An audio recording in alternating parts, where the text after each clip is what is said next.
I'm looking at the time. I'm saying we're 10 seconds in. I like to wait because I know it's really 15.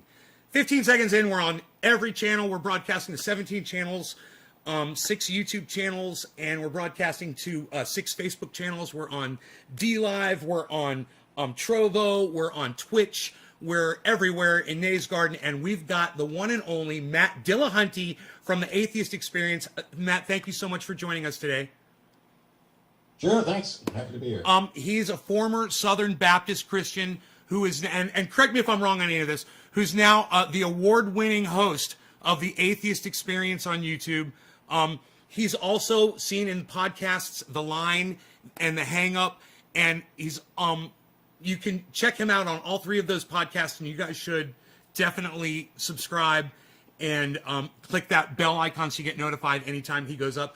You guys, thanks for joining in the chat. I will be checking your comments, but I've got a lot of questions for Matt. And let me just say this, out of the excitement that I have, I've already learned so much about him in just a few minutes, and I know you guys are going to get a lot out of this interview, so make sure you stick around for the whole thing. All right, Matt, let's go. Let's get with it. All right. You're the president of the ACA. No. Okay, what's up with that? Well, I was the president for like a bunch of years, and then I wasn't, and then I was again, and now I'm not. Okay, and how many members are in that?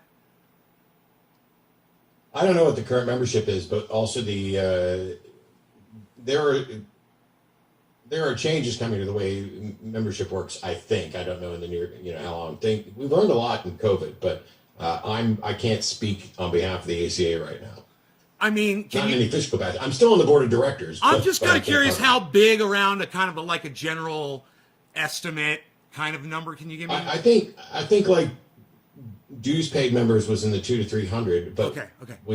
When we host the show and stuff, there's seating for about 25 or 30 in the building, and usually they'll have that filled up and then another 30, 40 people out in the backyard. Depends. Like if something special, like if Seth came down and did a show, I think we had like 150 people at this teeny tiny little building. Do you have any footage during any of your podcasts of the audience? You ever turn the cameras around? No. Okay. I'm happy to take pictures with them, and there's plenty of pictures up there, but not everybody's out, and you can't just turn a camera on people and then have them on the internet as out atheists forever. Right. So I imagine. Hey, what were you doing at that place? I imagine people who've shown up. Right. So I imagine the community is pretty tight. Everybody. Yeah, I mean it's hard. COVID has screwed everything up. I have no idea. Who's still a member? What's going on? Nobody's seen anybody in a year. I've been locked in my house for 13 months, pretty much. You guys could do Zoom chatting. Yeah, there are people who interact. Some of them are doing gaming stuff. There's like little subgroups within there of who hangs out with who. But yeah, right. It's like any other organization. Okay, so some of the questions I have for you are going to be more personal, but I do have some questions. Why? Because I've been watching you for a long time, and I realize I really don't know anything about you, and I'm curious. Oh, that's bullshit. And actually, I've stopped doing any interviews so this will be the last one then, because I stopped doing any interviews that ask about me personally, because I'm not important. The only thing that matters is the mission and what we're doing. That's what I said. That's what I said this whatever morning. You want. Okay, this is the last time, though. Well, I'll answer what I answer.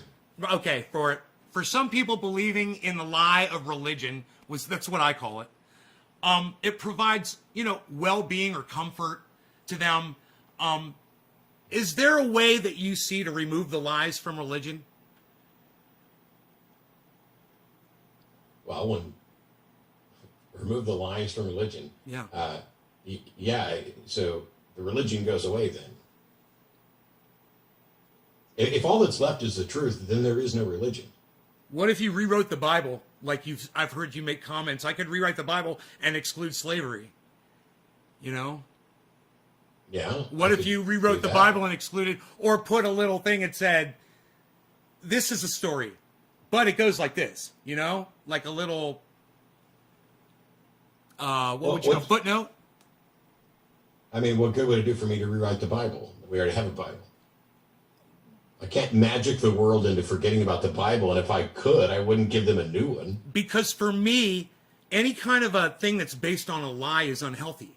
So I figured you could just take the lies out of it, wouldn't you still have community and gathering and supporting each other and love and all those other things that religion supposedly has? Yes, but those things already exist outside of religion. So there's no package of those that is religion. Religion is tied to a bunch of potentially dogmatic tenets and rules. And Correct.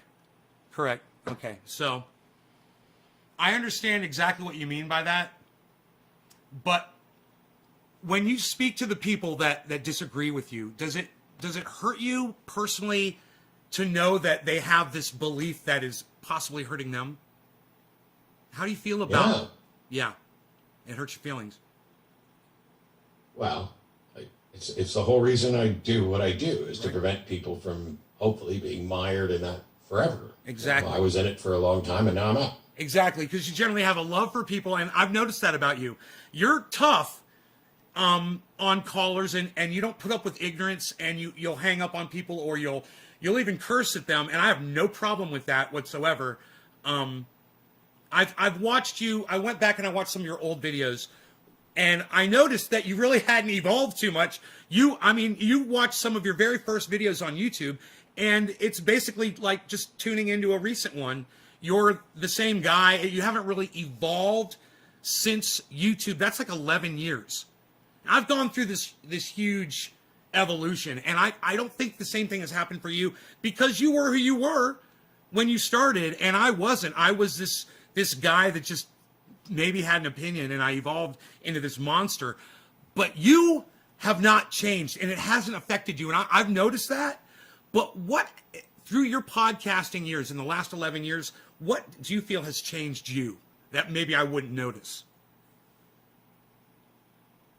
I don't even know that I would agree about not changing. There's a number of different things that I've changed, but that's what I want to know. I don't know what you I don't know what you would or wouldn't have noticed. I was watching the way you handle people on the phone. Well, I mean, there have been entire shows where there was no yelling and nothing above an even tone. So what I've done over the past 16 years that I've hosted the show is tried different ways to address this same topic over and over again, and try to figure out which ones are effective. And so there are some arguments that I don't make and wouldn't make, and the ones that made it through and stuck. I mean, it's like who knows? If I haven't gotten any better at this over 16 years, I guess I should quit. I would say that you were at your best when you started, and you've retained it. I'm not trying to say anything otherwise. That's ridiculous. Okay. Well, I think you were great. I was getting some background on you, and I wanted to see. I've got a question about before you converted to atheism, however you want to made the transition, or became enlightened, however you want to phrase it. I don't know what your preference is there. I know that you can argue as a Christian. I literally just watched the podcast of you today when you put on the hat, your Christian hat. I loved it. I was laughing. It was so funny, and I felt bad. I had feelings for the guy that was on the phone with you, because he was trying to be on your side, and you were just totally not allowing that to happen. It's like there is a tension that's there that you just want to make it go away so you can get to the message, and I feel the roadblocks and the stumbling blocks when you're having the conversation with somebody, and you're not making your points, or they're trying to make other points and not listening to the points that you're making. So your love for people allows you to hang in there for such a long time, and you keep them on the phone for a long time because you give them the ability to try to come around. And I get a lot out of that. Like you said, it's not really reaching the actual person you're talking to. It's the audience that gets it. What kind of feedback do you get from the audience when you are trying to, bring someone into more of a reality? People contact you and say, Matt, I used to be a Christian, and now I totally don't believe in it anymore. Thank you. How often do you hear from that? Well, it's not so much a frequency. I mean, it's been thousands and thousands of people over the last 16 years, but I don't know how often. I mean, we're not getting email. Actually, nobody's really sending as much email just in general now that we've kind of switched over to messaging and social media. My email volume has gone down dramatically. But where I end up hearing it is not so much anymore in emails, but when I go to an event, you know, I've done this not out of vanity or ego, but when people will ask the question, well, why do you do this? You know, you're not going to change anybody's mind. Is this working? And some people have asked me that when I've been, you know, in front of like 500, 1,000, 3,000 people. And so I'll just do the, okay, you know, I raise your hand if you used to believe, and raise your hand, you know, if, how many of you are atheists now because of what we've done on the atheist experience and in the debates? And there will be dozens of people, if not, you know, 100, depending on crowd size, that will do that. So we know the show has had an impact and actually changed minds. It hasn't, you know, changed the world enough. I think I have job security. I mean, except I don't get paid for doing the experience, but I don't think it's going to go away anytime soon. And yet we are trending towards the better. The non-religious numbers are up, and so we know it's having an effect. I just don't get as many individual emails anymore. I saw your interview with Sci-Fi Dan, Sci-Man Dan. I'm sorry, Sci-Fi. I call him that all the time. It drives me crazy that I do that. With Sci-Man Dan, and this was something that you guys discussed. You got into it a little bit. You know, it's, the message is so important, and you are getting it out there, and so many other people are working towards that. Religion is so huge. Is it a drop in the bucket, man? Is it a grain of sand on a giant beach? Is that sometimes how it feels to you? I'm not sure I understand. Is what a drop in the bucket? Your voice, your message that you're trying to reach, because there's so many people. The world is too big. The world is too big for me to change it on my own. On the other hand, if we keep putting up tons and tons of video and other people are spreading and sharing them, I mean, there's videos out there of me that have millions of views, and that's cool. I think that the discussion I had with Jordan Peterson is like almost at 2 million views just for that, and that's for the whole thing, not all the little clips surrounding it. Right. So, yeah, it's a drop in the bucket, but the thing is, if nobody puts a drop in that bucket's going to evaporate. It's so true. You make a very good point there, and that's the way I feel about this show too. Is I know I don't have a lot of viewers at all ever, but I'm still doing it, and I'm passionate about my message, and I know you're passionate about yours, and it must be wonderful to have that kind of a platform.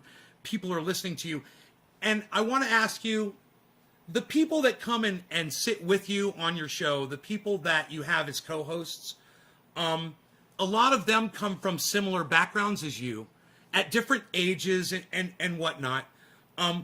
But as these people come, and I don't know if you are still co-hosting with a lot of the same people, or how many people you've co-hosted with. I mean, I don't know if it's if you've done like thousands of co-hosts, or if it's just like 10 people. No. What do you get out of those people when you're not on camera with them? When you're off camera, and you guys are just having conversations, what do they bring into your world, your co-hosts? Well, away from the show, I mean, it kind of depends. There are people who've co-hosted the show that I have no real interaction with outside of there. And then there are, you know, the regular co-hosts that are on weekly. Like currently it's Jim, Jenna, and Shannon. Yes, they're great. And Jim and I are friends who have similar interests, both in the philosophy side stuff. We like playing games. He and I will sit around and play crokinole. What's crokinole? What's that? It's a Canadian game that's a dexterity game. It's kind of like a cross between curling and something. It's not a big round thing. Just Crokinole. Okay. I'm practicing to potentially play in the World Championship. It's an open championship, so I can definitely play in it if I just pay my registration fee. But it's the best Dex game ever. Anyway, and you know, so Jenna, all three of them right now have a completely different take on somebody presents a claim to them, what process are they going to use to figure out what we're talking about and how best to respond and how best to think about it?